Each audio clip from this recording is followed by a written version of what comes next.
We are live. Hello, Tiffany. Welcome. Hi. Nice to see you again. Nice to see you. On the video, we were together in Fort Lauderdale 2 weeks ago, I think it was. It was 2 weeks ago at our lovely dinner date. When your daughter was very tired. Yes. We made it through, though. It was a lovely experience overall. Good times, though. And since then, it's been stormy, and the world scene right now is not very, very calm. So I feel like it's perfect to speak about the storm today. And I think we're just going to speak a little bit in general in the beginning. So while Ashley is sharing in the groups, but then we're going to go into what it is to have that archetype really in your chart as your life's work. I think that 36 is your life's work, right? Yes. Yeah. And then you have the 19 somewhere too. So you have like sensitivity and turbulence are playing together, which I'm wondering how. Well, how that is. I have my chart here because I would love the viewers just to know that even though we're all very well versed with our charts, it's always good to have it on hand. And yes, the 19 is in my vocation core key. So, all kinds of fun stuff happening with codependency and the shadow and breaking free and stepping fully into the power. And it was so interesting. And just like a side note that was interesting that happened today was I went to my acupuncture appointment, and I'm blaming this on the 36, but I went and she said, today's the first time your body isn't presenting to me as it's in fight or flight. And I said, well, that's because we're in times of chaos. And in times of turbulence, I tend to be the most calm. I am the opposite of most humans. So she was completely baffled. So then I gave her a 30-second 101 version of what the gene keys are and how we all get to operate in our zone of geniuses at different times. And can you, because that's so interesting. What's your take on why does that happen? How come that in terms of turbulence is because it's your life work? Can you try to let us understand, like let us know how that works? Because it's not logical to be calm when it's chaotic. Yeah, I think it's just, without saying this with any sort of ego infiltration, I just think that this is what I was designed to do. So I don't think that there's really any sugarcoating around it, except for this is why I'm here. And I'm here to help other people get through these times of chaos and turbulence. And this is not a foreign feel to me. I've been through this scenario several times in my life. And it always seems that the people that are around me that are usually the calm, stable ones, the roles are now reversed, and I'm the one telling everyone everything's going to be okay, calm down, we're going to get through this. And they're all looking at me that if I'm a foreign person to them, they don't know how to handle me behaving in this type of way versus my frenetic energy usually kind of scattered and all over the place. So when my acupuncture told me that, and she was checking the pulses, she's like, your heart is usually very outwards and your adrenals and kidneys are normally upset, with the fight or flight. And she goes, and it feels like everything has just gone inwards to create a sense of calm. And I said, it's so weird. It's the opposite of what most people experience in their life. So this was one of the biggest quests of why I went into researching gene keys, because it's almost been a life's work for me to understand who I am, why I'm here. And the irony and how it all comes full circle is I actually wasn't even aware of anything about gene keys or human design until 2014, when my first acupuncturist told me about human design. And then we've been on a traveling wormhole for the past 6 years, and here we are. So it's always interesting how things come full circle. Yeah, and what you say, I feel like it might have to do with your human design as well, because you have that channel that we call the keeper of the keys, which is the 14 and the 2 that go from the sacral center and up to the G center. And so when you have that channel, both those centers are defined. And the second gene key is about orienting is like being a GPS. When everything is moving, you are this like feminine intuition, and you're on it. And for you, you also have the 14, so you basically have that energy also coming from your sacral, and then that orientation of this is what we do when everything else is moving. And it's your, I think it's your conscious moon. So it's your drive in life to be that. And the moon is also feminine. So it's a feminine, I think when your feminine comes in, and that's when you are in, that's your true role somehow. And that's how you can navigate where other people are freaked out, which is, it's just very interesting. Yes, I totally agree with you. It's been so interesting, especially with the outbreak of what we're dealing with now as a world, and how most people are in chaos, and how you would naturally expect someone maybe to shut down, or kind of just close off for a little bit. I've felt more called to step into my role, because the messages I've been getting from spirit, for me directly and for people as a collective, is I kept seeing the words, it's time, it's time, it's time, it's time. And that is the most driving factor, is like the fuel and the gasoline, that when I get messages like that, it's just validation, because sometimes I am human, so validation is nice for me to hear every once in a while, to know I'm kind of staying on the right path. But when I see that, especially in my deep sleep, right, and meditations, it's always the same theme over the past 4 to 6 weeks of it's time, the darkness is coming to light. There's so many things people are not talking about publicly that people are not ready to hear.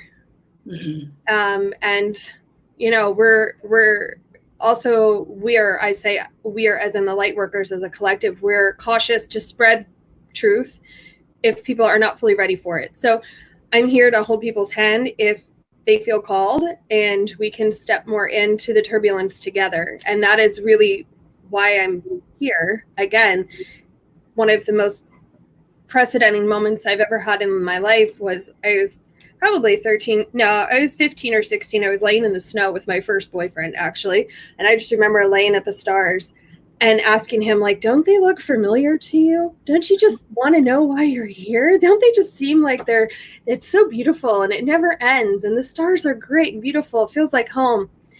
And, he was a nice guy, so he kind of just went along with me. And then fast forward a couple years, when he was 3 years older than me, and he went to college first, and he said, well, you're the reason I became a psych major. And I said, oh, I'm glad I could have something to do with that. And, I think that kind of just by being myself at such a young age and not being viewed as, like, wow, you are legit crazy, but also maybe you should learn more about why you're having these feelings, Tiffany, because you're not normal.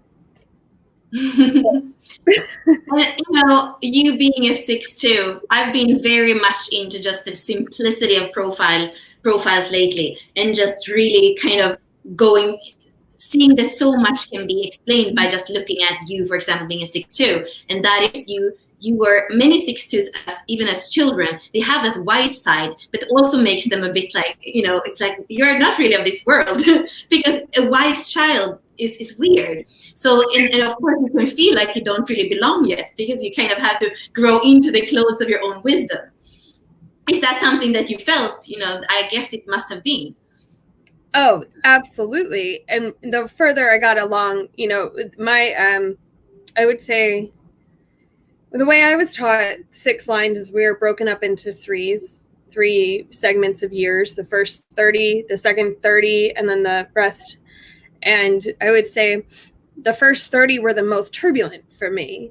Once I got into the second 30, so I'll be 37 on Wednesday. So the 36 is interesting because that's how old I am as of right now. And Wednesday I'll be 37. So 36 is interesting for me. But it was, the first 30 years were really chaotic and testing, and full of a lot of trauma and loss and grief and pain that you don't wish upon anyone, right? And so coming back to your point of being a child, I've always felt misplaced until I found what an empath was. Then I found what human design is and gene keys, and then when I started working with Katarina Story, that really helped me because she was my business mentor.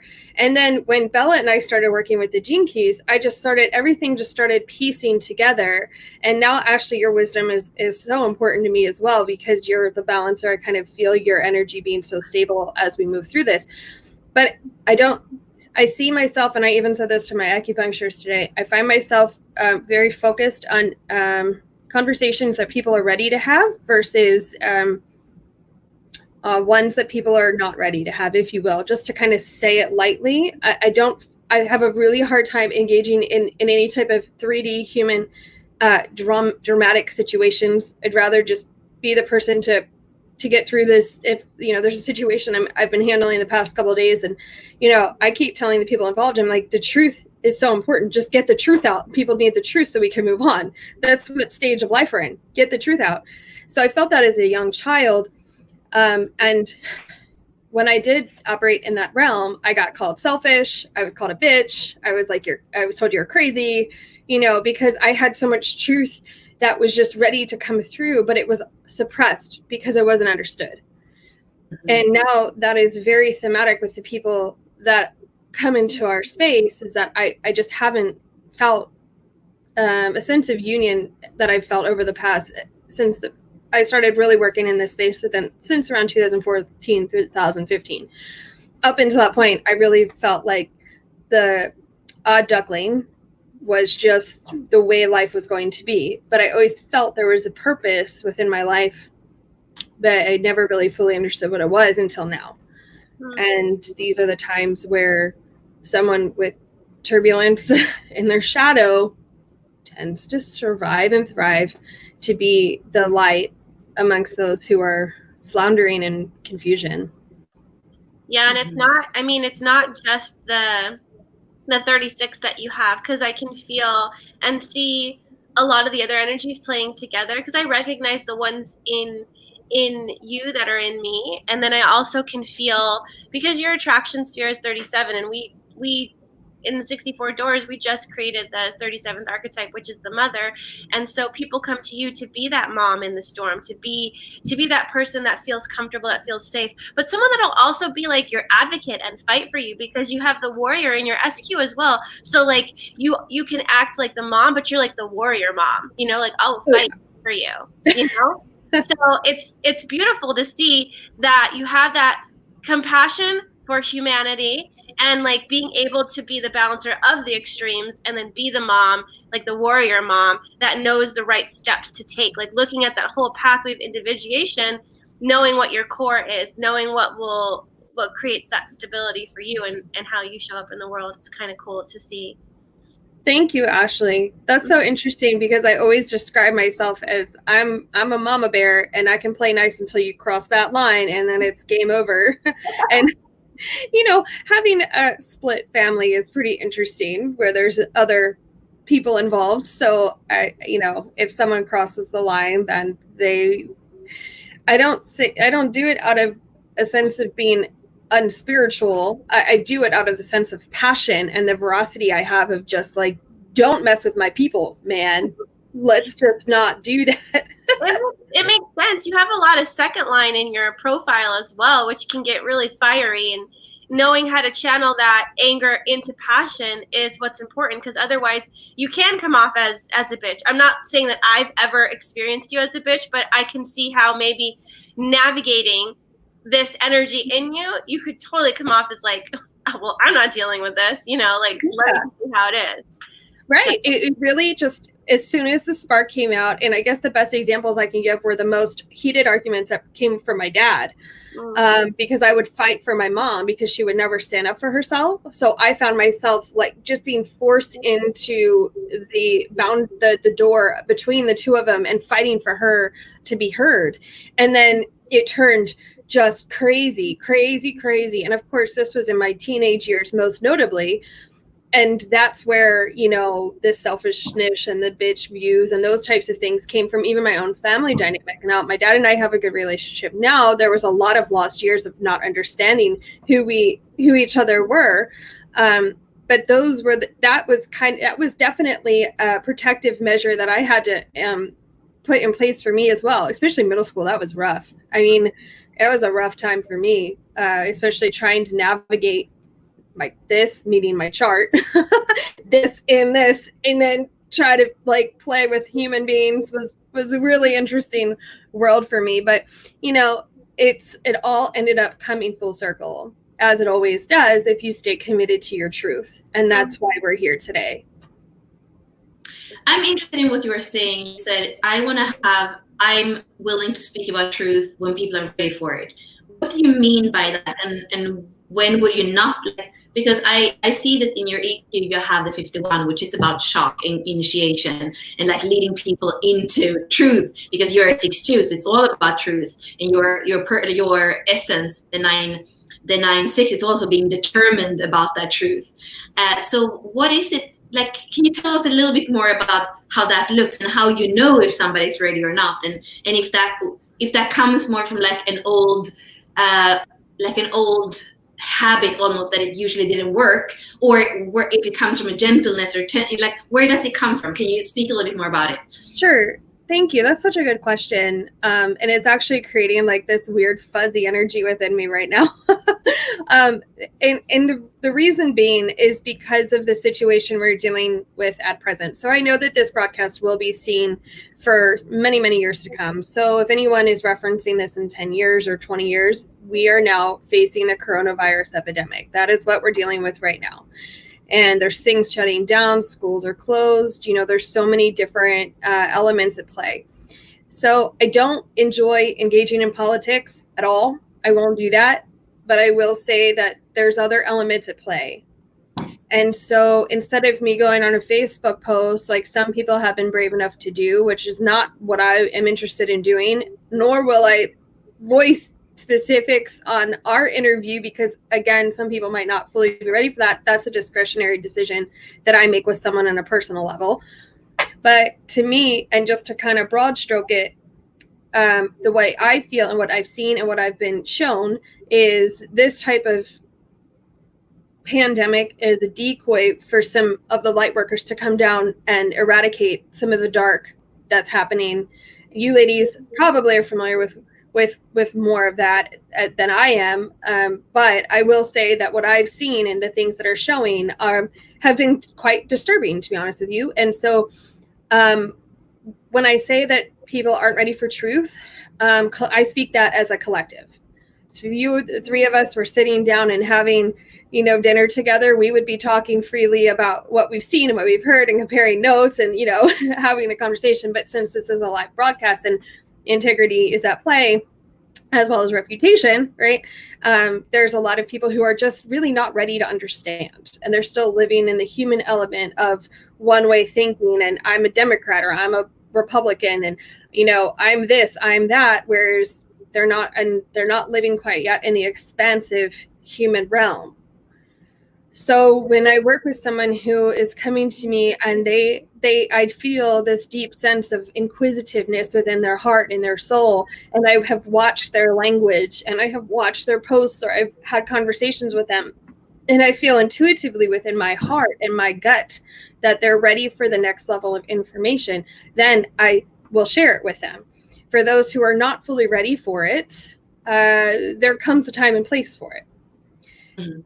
One of the powerful things that is occurring now is it is almost being done for us. So some things will be shown over the next, I say, several months that, you know, maybe would have been looked at as conspiracy theories or things that weren't right or wrong, or, you know, this, you know, these people who we all thought were really great people or turned out to not be so great people. And, you know, there's so many different components to it. And again, without getting into too many details during our broadcast, I think that the light will always tell the truth.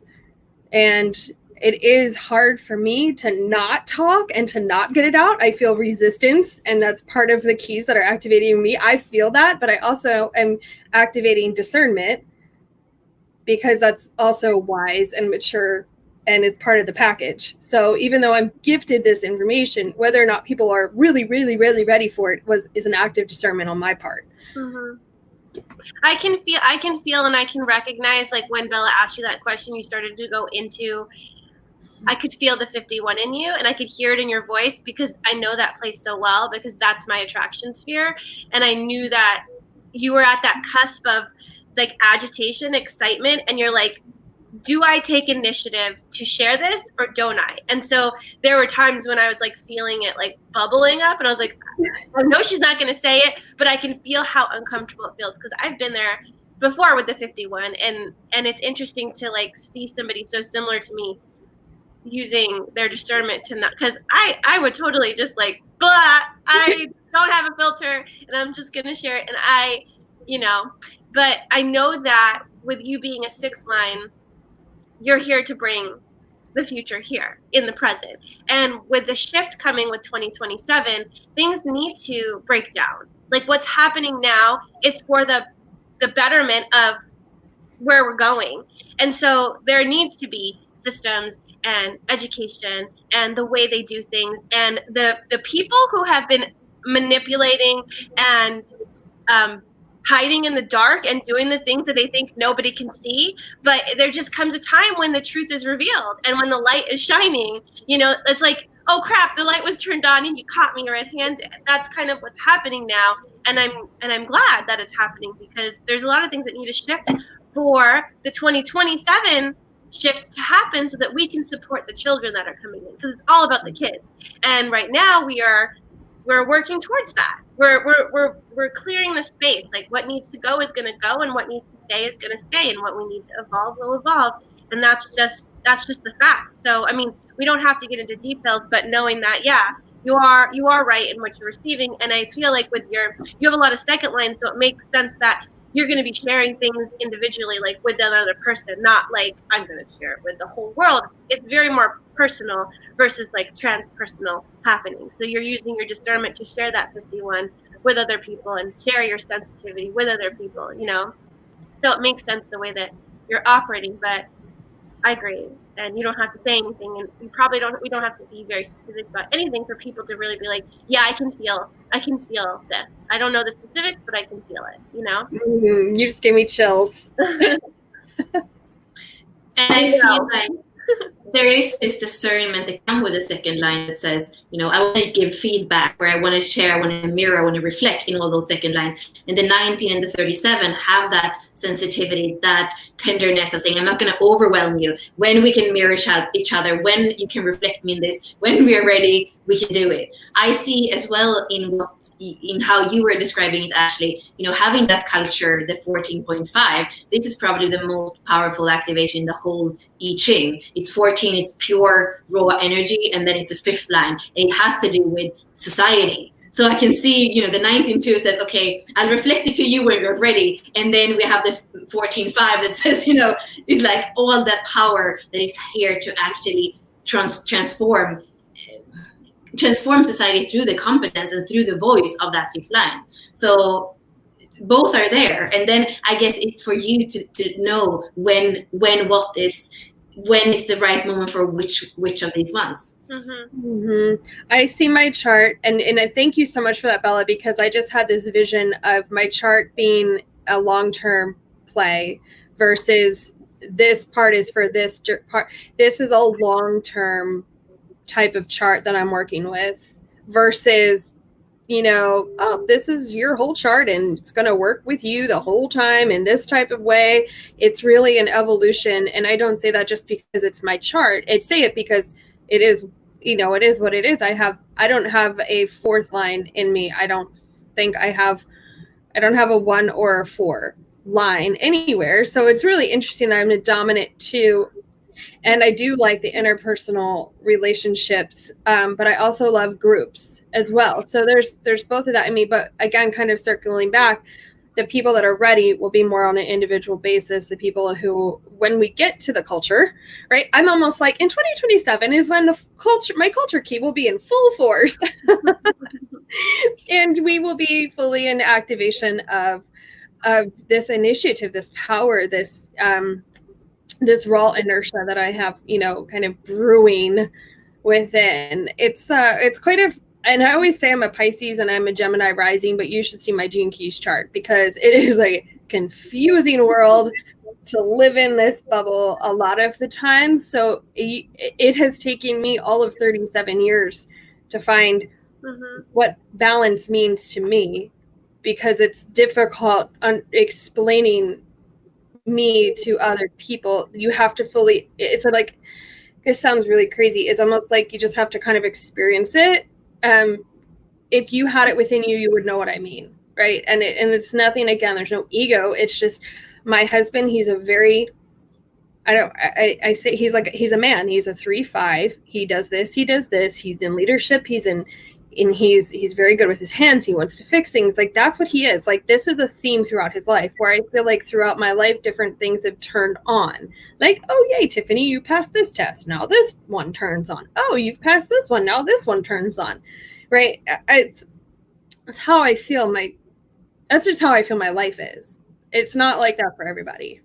It's so interesting. I'm looking at the statistics of your lines in your human design. So you have 10 second lines, and you actually only have 3. So there are 26 activations, and you have 10 second lines and only 3 6 lines. So, and then you have 2 fifth lines, 2 fourth lines, 3 third lines, and 6 first lines. So basically, first lines and second lines, that's 16 of your 26 activations, and that is a lot. So you are here to be both, do your kind of groundwork with things and dive deep. And also, it's always this thing in relationship that is going to come up. And also, there is going to be disappointment, there is going to be loss, there's going to be change, there's going to be beautiful merging, there's going to be, then that flow is not there anymore, and it's not, and I feel like when you've spoken a little bit about relationships, that it has had like several important partnerships in your life,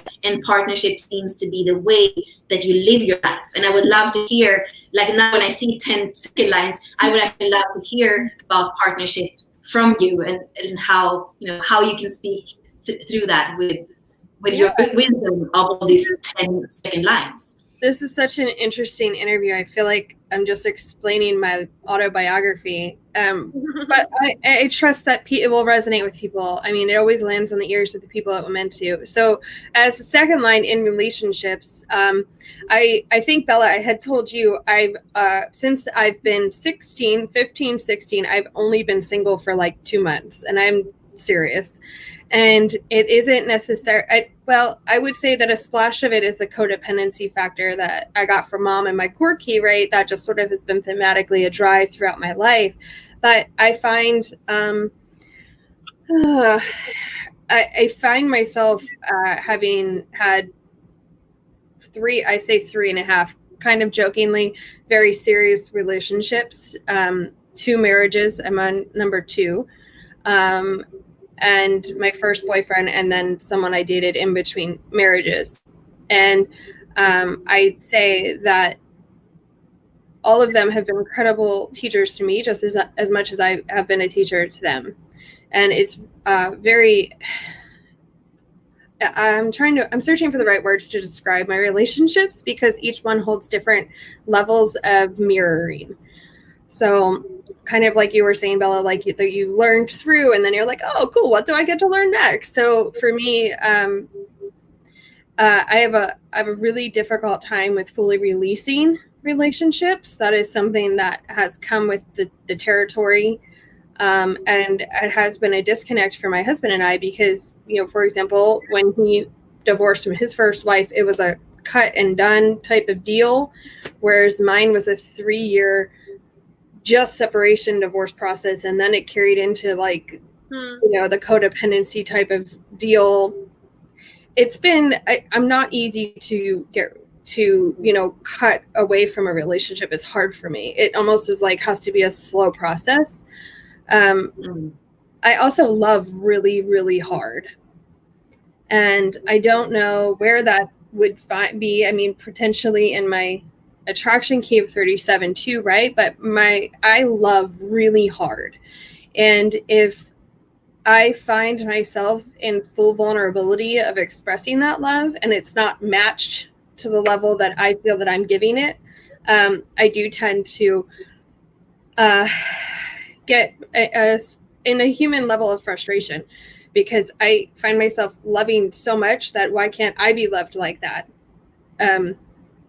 But I know not everybody is fully capable and everyone loves differently. So I get to constantly remind myself of that journey when in relationships. Now, I feel a strong connection with my children, as obviously most mothers do. I have lost 2 children. I had 2 stillborn babies in between my pregnancies. And so there was a lot of loss and a lot of grief and a lot of sadness associated with me in the procreation realm, which also ties into relationships. So, I've been through a lot, and my neighbors next door were laughing, asking me how old I would be. And I said, I'll be 37. And, they're in their mid 50s, retired. And like, you're a baby. And I'm like, I'm really not. Like, if I'm really not, in fact, I get why human brains say that, but my entire life, I've never viewed age as anything ever. And so I'm like, I'm really not. Like, I've been through so much in this human lifetime. Let's not even mention the other lifetimes I've lived. But this lifetime, I've been through a tremendous amount of trauma and pain and sadness, and also happiness and elation. And, just the opportunity of becoming a mother during this lifetime is a really interesting role as well. Because, I mean, Ashley, you're a mom, and it's hard sometimes being a mom, raising children in this world. And I also know that when light workers create children, they have the same capacity potentially to carry the mission on. So like you said, it's about the children. And so for me, all of this information, all of the things I have all over my house is just normal for my kids. So if friends come over, they're like, man, they see this statue here, they're like, man, your mom's a witch, dude. She's so weird. But, I'm like, oh, that's just Ganesha. He'll help clear out all of the obstacles in your way. And they're like, you're crazy, Miss Tiffany. And I'm like, I know. Well, what are you going to do? And then my kids are like, yeah, she's got all these crystals and bells and stuff. It's really weird. So, but really, at the end of the day, it's just really exposure to the kids, allowing them to make their own choices, and doing the best you can. So I'm sure all of that tied into relationships somehow. Yeah, so, for sure. Yeah, a lot to say. And it's interesting because the storm archetype, like the 36 and the 6, are all about relationships. So it's interesting seeing how it comes into play with you, because it's different for me as it is for you, and our keys are flip-flopped. Like I have the 6 in my life's work and the 36 in my evolution. And so it is something that, I mean, I struggle with a lot in my relationship. And I feel like the loving hard thing that you say, you have the 37.2, and then about the clinging, that's totally the 3. I can totally relate to that. And you have the 3 in your mind. And so it's like, if you're loving hard and then you're also clinging to that. And in the 3, the 3rd archetype, it talks about, what are your anchor points? So like the things outside of you that you have put in place for stability. And so that's also can tie into place the codependency, the 19. And so looking at those to see like, how much did I make that person my stability, like that I was standing on? And then that's why we cling to them. Because not only is it an investment of love and an investment of energy, there's something that you have given them the job for. Like if I'm giving you all of this love and attention and energy, you're going to do something for me. So on an energetic level, you're probably like, you're going to ground me. So you're going to be my root. And then when they leave, you're like, oh shit, my root is leaving me and I don't feel secure or stable. Because I've definitely experienced that in my relationships. And I've had to do a lot of work on my root. Even though mine is defined, I still was like, oh, well, you're the man and I'm the floaty, like, I'm clouds and you can keep me grounded. And then when I was like, oh, guess what? You don't have to carry that burden of being my root anymore. I like energetically, emotionally freaked out. I'm like, oh my God, what did I just do? This is crazy. You know? So I don't know. That was kind of a tangent, but I can totally see how all the stuff makes sense with. No, I totally get it. I mean, that's how my husband and I describe our relationship. So my first husband was a 6'3". So this one is a 3'5". I say it like I'm going to have sequential husbands, right? That's what it sounded like when you're like my second husband. I'm like, I'm like, how many does Tiffany have? No, I'm kidding.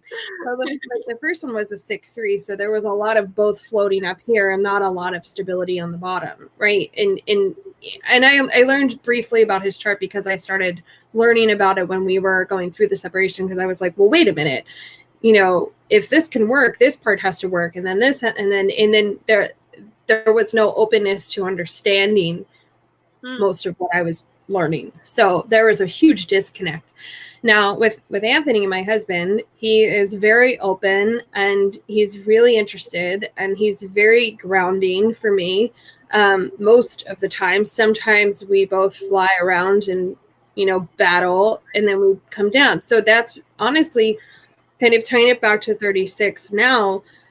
When we were in the grocery store today and there was pandemonium, and, you know, he was just like kind of frenetic. He was throwing like tubs of Yoo-hoo in the cart, and I'm like, we don't buy this. He's like, well, you never know. And I'm like, everything's gonna be all right. We don't need the Yoo-hoo. And then he's like, and then I just said, you know what? Pick your battles, Tiffany. If he feels like Armageddon's coming with this, then fine, let him have his damn Yoo-hoo and we'll call it a day. So I was picking my battles and just allowing, and I was like, babe, just chill out. Like, let's just be smart and plan out what we need.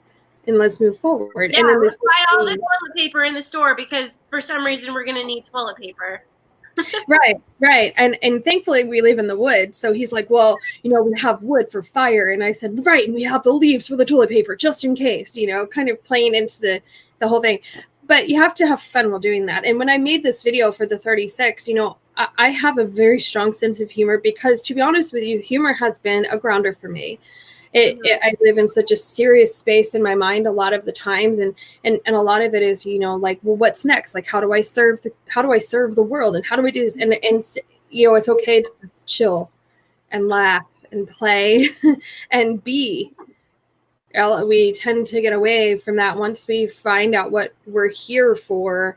We feel like that's the only thing we can do. So that's not fully the case. You know, it's actually, we operate better when we have balance.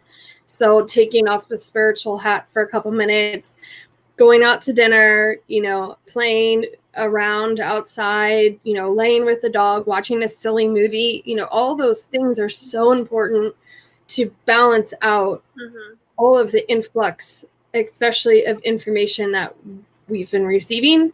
And just to process it all, it takes some time to integrate. So the other thing I have noticed is that dreams and I don't know, maybe you guys can help me explain further the explanation of this, but the dream and the real world have been quite interchangeably. The veil is super thin. So have you guys found that to be the case so far with you as well? It's very interchangeable. Yeah, I see a lot of synchronicities. I think it's the 15 too, that I don't know. There's just something about, I've met people that have the 15th archetype and synchronicities. Plus you have the 19. I don't know. My intuition has been super on point ever since we moved into 2020. So I can definitely notice it. What about you, Bella? I feel also the 51 that you both have, and the programming partner, the 57. I think you both have splenic centers that are defined. So it's there, and I feel there's something with all those second lines with you. We say that the second line, that's where you have most of your lines. They are physical realm, and the physical realm comes also with that gut feeling, with that intuition, with those nerves that are here in the solar plexus. So there is something where it's so important to believe that, because it comes in your bones, it comes in your flow, in your body. That's where most of your talent lies. And that's why I feel it's so important too, and probably why this relationship, this marriage is more suitable for you. Because when it's too much up there in the sixth line for you, I feel like there's so much of your genius, Tiffany, that might not be be shared with the world. It's when you come into the body, into your feminine flow, that is when you can share your genius with your kids, with whoever is there. And many times it's probably going to be in intimacy in some way, where you are sharing with that second line, that reflecting with that mirror, so we can feel you, which is also, when we met, I feel like, I got another sense of you meeting you than just virtually. So I can feel that in your aura now, that you have those second lines that want to merge, want to mirror, want to give a hug. And of course, the 37 and 19 is also are about that kind of touch. And touch is important. That's the way, I feel like that's the way that you nourish as a 6-2 with all these second lines. That's the 6 lines way of nourishing. And I feel like that's part of why you don't want to cut, because that nourishing, to just draw back that from one moment to another, like the 6th line is fast like that. The 6th line is taking time, and that's why I feel many times 3-5s are shocking me, because they can just cut and move on. And 5-1s can have that thing too. But as a 4-6 and with 6-2s, I feel like it's always more of a process. It's not just like a clean cut. It's like you can't just take back nurture. It doesn't work like that. I don't know if you can, like, that sound familiar to you, Tiffany? Oh, yeah. I just am sitting back watching you, read my romance novel that I've made about my life. So yes, it's so interesting. And one of the strongest points that I work with a lot of women who have either lost their spouse through divorce or death. Not all of them, but I would say it's really interesting. This new wave of people that have come to work with me are widows. And it's so interesting because that was a mirrored reflection of the loss of my first marriage, because I was literally told in that marriage, your job is to take care of the house and clean and take care of the kids. And I just wanted to say, F you, and throw shit at him and leave the house. But I couldn't, because I had the kids and I had nowhere to go and I had no job, right? I was like stuck in this like box of like, blah.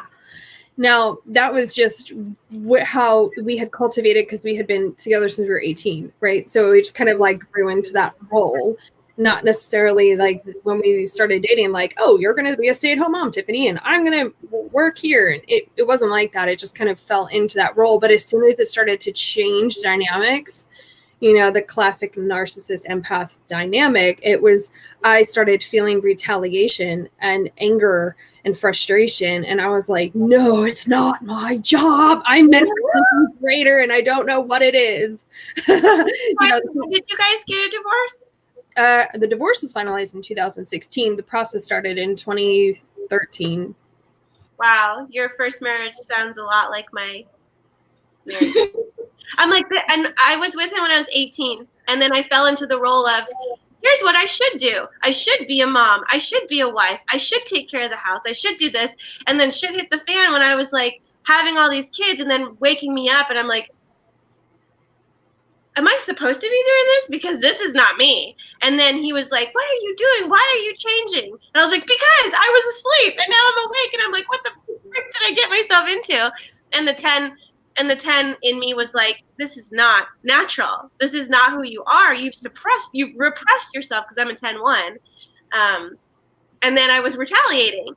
And then we've had to work through a lot of stuff to get to where we're at now. And still it's conflict all the time, because I'm moving and oscillating and he's like trying to stay the same and like pull me down to where I was. And I'm like, you can't hold me down, and it's just crazy. And I mean, I don't care. If he watched, he'd be like, yeah, this is their life right now. Yeah, no, I totally get it. And I'm so proud of you for being so brave to share that, because so many people live out of fear that they're afraid like to speak their truth. But as soon as you speak it, it's like, thousands of people are like, oh, that's me, but I can't say it because he's right here, right? And they live in this world.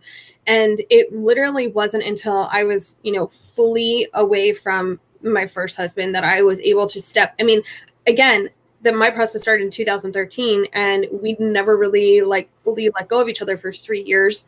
So, it was just this thing. And then when it was finally time, that around 2014 is when I started the human design exploration and learning and understanding him. And I was like, oh, okay, well, I'm trying to understand, but like the reciprocation wasn't there.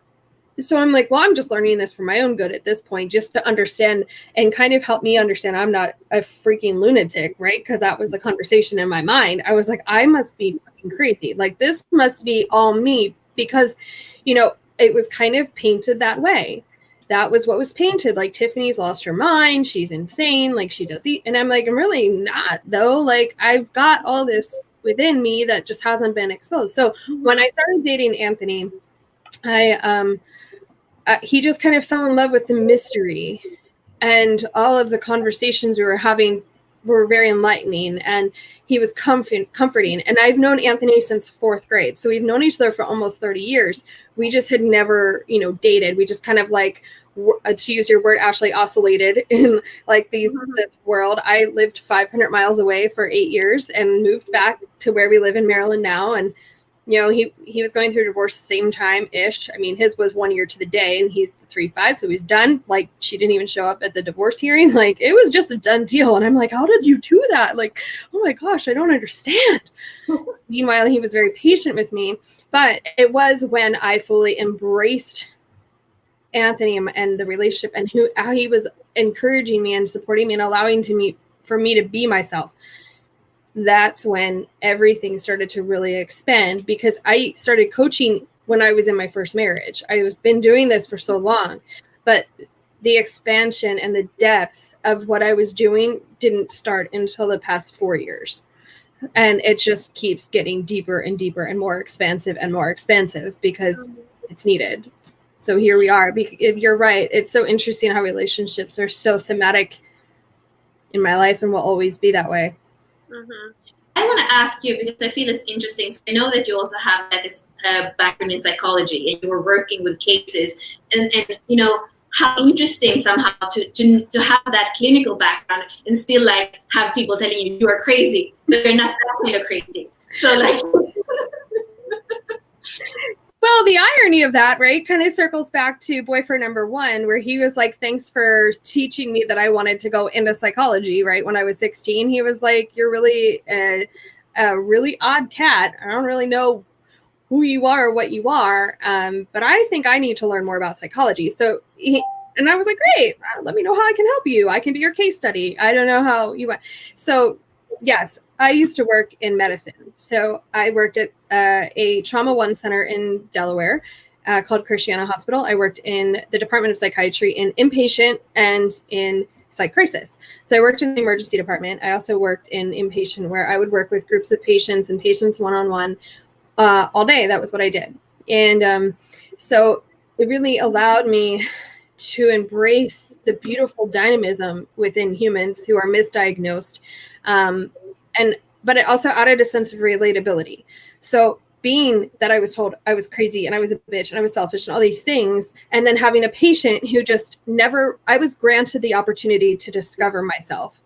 That's the difference, where most of the patients that were true psych patients that really, you know, not true as a sense of like they were chronic schizophrenic or they couldn't have any type of lucid conversation, or weren't drug seeking, we should say. They're ones that were like real true psych patients that responded well to treatment. They never were granted the opportunity. It was a very thematic, like have an abusive husband or an abusive wife. And, you know, these people never lived their dreams. They never found their purpose. So it just kind of went inwards into self-sabotage and destruction. So having been there myself, there was a strong relatability factor where I could say, I fully understand you, and without me just blowing smoke up their ass, like I actually understood them fully. I got it. I was like, yeah, dude, I was sitting in my bathtub literally wanting to kill myself one day, and I called, you know, my friend, and he was like, walked me through it. And I get it. I mean, people don't understand.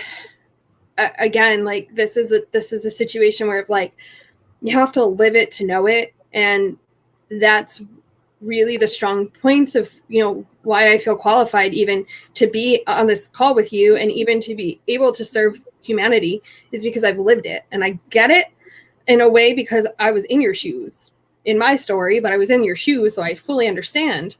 And it's not an easy walk always. And when someone fully has no idea that this type of information is out there, they will continue down the path of self-sabotage, repeated psych visits, over-medicated until their final days. And I pray for those people that they get to come back and try again and be more clear and open and be more light. But again, people live in scarcity, they live in sadness, they live in fear. And so did I. So I get it. So most of my life has been simply a reflection of understanding because I've lived it in some capacity. Yeah, and I feel there's something with when it comes to the the psychology and the dark side, and that's like the darkening of the light, the 36. That's often in spiritual circles. It's also not spoken about, and sometimes we need both. Somebody who knows about like to have that background, and we need somebody who can coach us through. So you have both those sides, and for me that's something that I feel sometimes is missing, because we wake up and then it's all about either it's new age and then it's kind of superficial, or it is this. But sometimes it's needed to have a support too when we have a background of even something such like use as antidepressants. Even getting out of antidepressants is something that is good to have somebody who knows what it is in a medical sense, like you do. So I feel like there's like a huge field that is kind of a huge gap that you can bridge between these two worlds, where there can be real healing, not just like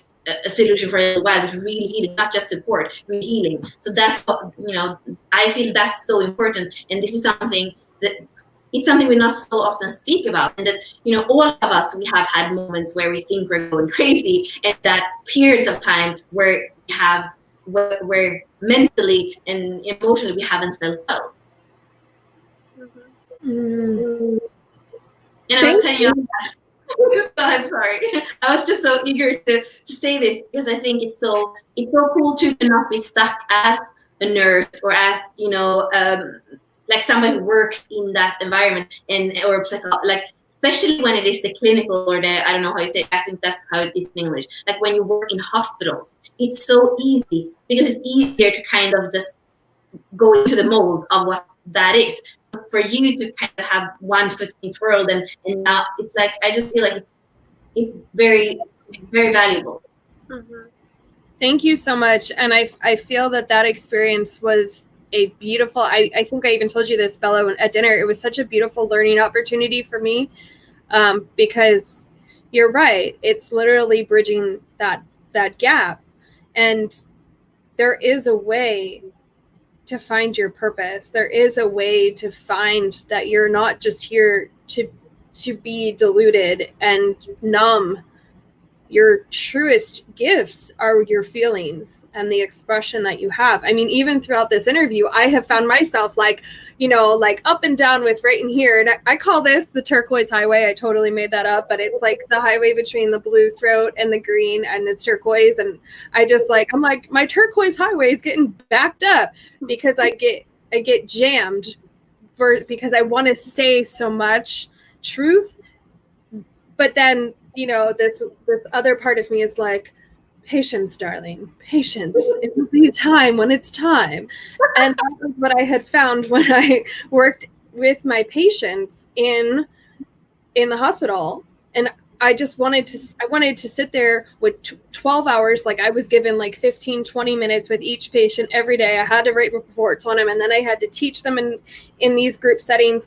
And I just wanted to be like, everybody bring your charts to class and let's go over it. And the hospital setting doesn't support that. So I remember the day I resigned, and it was almost like an outer body experience is how I like to describe it, because I wrote my resignation. I started to get I had certain schedules that I needed to work because of my custody schedule with my children and when I needed them and so on.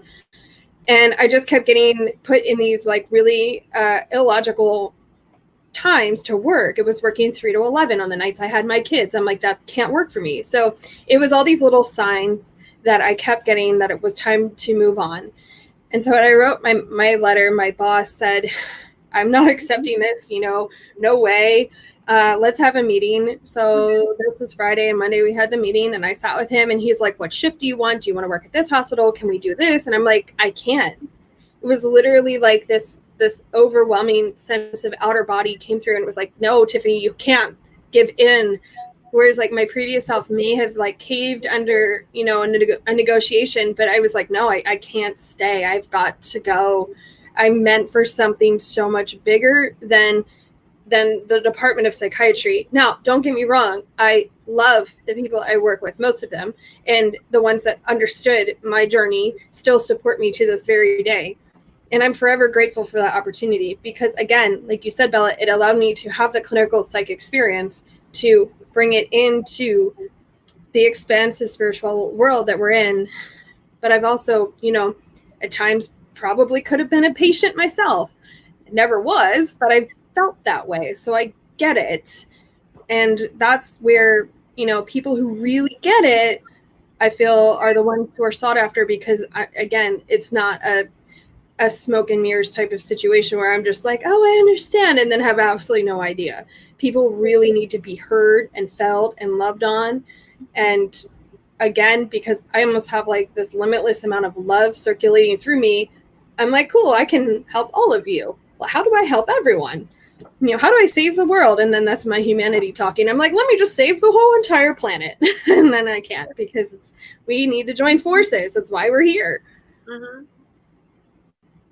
I feel that in you, Ashley, too. How you shoulder a lot, and that's probably your 36 too. So, yeah, that's just something similar in you. How it's easier for you, not easier, but like it's almost easier for you to kind of put humanity on your back than anything. Like it's so interesting with that 36 to be able to take on so much for the sake of the whole, I guess.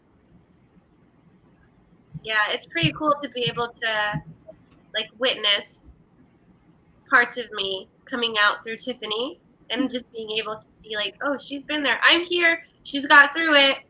And I'm waiting to get to the other side. Or in some cases I'm like, yeah, I can feel what she's going through. And I know what it feels like to share these things or to feel these things in your body. And it's just really cool. So I look forward to the other collaborations we do because it's another opportunity to have that mirror as well for both of us, you know. So it's awesome. Oh yes, I love that, Ashley. And I learned so much from both of you. Even just being in your presence is so stimulating for me because, again, kind of coming back to selectively engaging in conversation, I feel so drawn to more highly intelligent people. And I don't say that, you know, with segregating people who are still interested in learning. I just find myself more comfortable and having conscious conversations now versus, you know, diving into mundane human drama is so unappealing to me that I have a really hard time playing that game, so to speak. Yeah, I can relate to that too, but I also feel like part of it is we have to have compassion for like the humanness and every storm that somebody weathers. It's like, yeah, you're going through a 3D thing, but it's still as big as this other thing, right? We can't compare. We can't be like, this is not as big as this because inside them it is that big. And so that's absolutely, for sure. And that's really where I feel the level of compassion in the 36 lies, is that we do understand. And I guess what I was referring to is like, you know, I've been dealing with like this situation and you're right, perceptively to these people involved with this situation, it is grandiose and big, but there's so many solutions that have been overlooked that you know, I'm finding myself just becoming more of a witness to it versus the engager and just providing solutions and it's like, but they still want to feed the dramatic side of it. And it's nothing that anyone's doing that's wrong. It's just what they know. So I'm hopeful that through this whole evolution that we can be the ones that help hold their hands into another opportunity of elevation versus, you know, stuck in the web that a lot of people like to find comfort in, sort of like their roots, right? They're like, oh wait, but drama is fun. that's where I'm going to stay. Exactly. Like always offering the door and stuff like that. Because you have I always see the 51 as somebody who like you have the keepers of the key channel. So I feel like you have the doors and you have the keys, and then you have the 51 that says, I'm going to open this door for you, and you get to decide if you go through it or not. And if you don't go through it, it's no skin off my back, but you came to me to see this, what I had available to you, you know? So yes. And you know, and I love so much that you said that, because there was a moment in my life where that exactly what you said was said to me in a different way. And it was so fascinating how it changed my life. And it was during a time of chaos. And I was actually bartending, and I was told that I couldn't work, right? But I was like, I need to do something. So I was coaching, and I was working 2 to 3 nights a week. So I had a guy, his name's Skip, if you're watching, what's up? And he's so cool. I love him. He's a great guy. And he said to me, because it was in my human vent, and I said, everyone just comes to me when they need something. Like, they don't call me to hang out. They don't call me to come to girls' night. They just call me in pure crisis, chaos, turbulent mode, right? Using that word now, 10 years later, I fully understand. Then I didn't know. And then it was just this simple thing he said that changed everything about the way I operate. He said, but Tiffany, isn't that the greatest gift that anyone could ever give you? And I thought to myself, wow, that's so interesting how you said that. I never viewed it that way. I never thought of it as being a gift. I thought of it as almost being a burden. I was like, I don't know if I have the capacity to just be someone's go-to, right? To put it in the key and the doors. I'm always giving the keys and showing the doors. And most of the time at that part of my life, no one was taking advantage of the solution and moving through it. Now I don't operate and addicting to an outcome. I just show what I know to be the truth and move on through the next thing. It's always up to, again, using discernment and what people feel they need to do and operate in that moment as what's right for them. And it's not always the right thing for everybody. Mm-hmm. That's so interesting, because I had somebody say something similar about like the door, like you may give them the truth, but you won't see the epiphany. You won't see the light bulb. You're not going to see that. And you can't get attached to seeing that, because I've been in situations where I've been like giving and giving and giving because I wanted to see the light bulb. I wanted to see them actually go through the door, but they may not go, you know? So it's interesting. Right. I had somebody who has the 36 and the 6. 36 was the same as you in her life's work, and she lost a child, and she's the one that opened me up to this magical world of woo woo. So it was just interesting, because she was, I mean, prophetically just unloading all this stuff, and I was so fascinated. I was like, I didn't think these people really existed. And then I dove head first into all that because it was so magical and cool. And I feel like the 15 that you have as well, we just love the magic.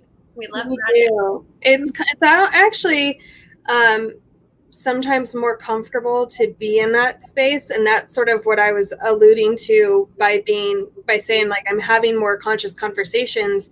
Feels more comfortable for me because it's easier to just, I almost feel, which again almost can be a self-sabotaging situation for me, because I a lot of times don't even feel like I have feet. I feel displaced.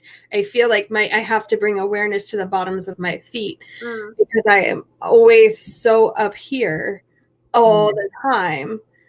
And then I get to just bring awareness and ground myself. So, you know, some of the action steps that I would encourage anyone watching this that feels that way is to ground at least, I mean, this is just me, what I do personally. I ground at least 3 to 4 times a day.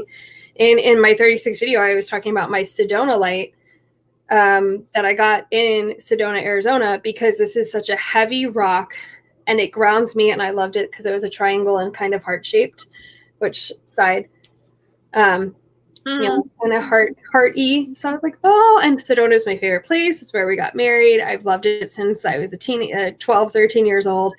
And I find myself the most grounded there. So I keep this always near me wherever I am in my house, I almost stand on it, I'll sit on it, I'll at least have it with me, and it pulls me right back down. Mm-hmm. And actually, we're so interesting how you were describing student of having a masculine feel to it, which was, I've never really felt that, but it's actually beautiful when you said that, because then I'm like, oh, I can definitely see that now. I can feel that energy, that really like raw, like boom energy. I get that. More intense, way more intense than Asheville.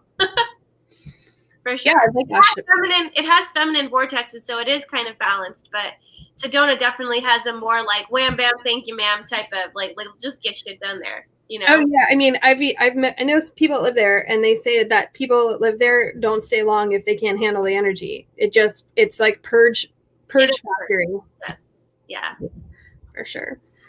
So we should probably start wrapping up. So is there anything else you'd like to add or share? There is one person that commented. I want to share it with you because she said, your strength is inspiring. The way that you have evolved through your life is beautiful. Thank you for sharing. Oh, thank you, Jessa. That's so sweet. I really appreciate you for saying that. That's awesome. This whole transmission and sharing is really for all of you watching, and for the three of us to bring our energies together to help serve you.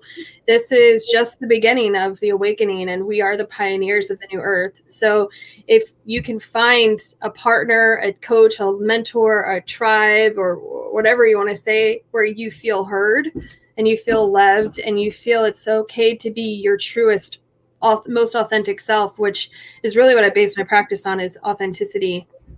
Because anyone living out of integrity, it's not going to work for the long term. And again, this is one of those truth things that, I say lightly, but, sometimes people feel they need to do the things to survive. But if it's out of integrity with who they truly are, it's not sustainable, especially with the world we live in now.